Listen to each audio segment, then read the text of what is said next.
деген. Өмір деген ұлы сапар осынау, қиындықта кездесуде жасырмау.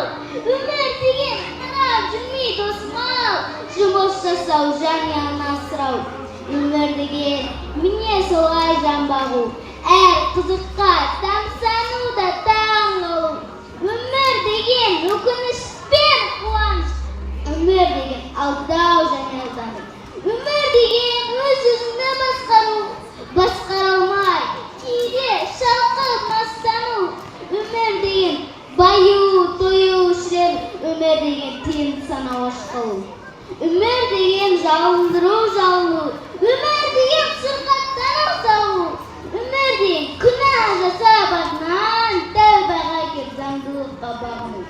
Өмір деген жылға салып жас қосу, танымайтын біреулермен достасу. Bir адамды мәңгілікке қарсы алу, бір адаммен мәңгілікке қоштасу. Өмір деген бақтану да таптану, жан досымен бар сырыңды ақтару. Өмір деген күн артынан күн ату, бірде жылап, енді бірде шаттану.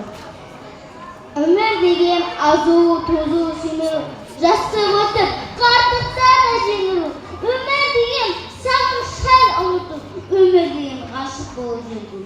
Өмір деген арғы жақты сырғу, өз-өзіңе риза болу, жаздыру. Туған күнді тойлап жүріп бір күні, өмір деген аңдатпастан көз жұму. Біздің өлке басқа өлке еске алған, кімге сірә табанымен баспаған. Жердің жүзін билегісі келсе де, мәңгілік ешкім есік ашпаған.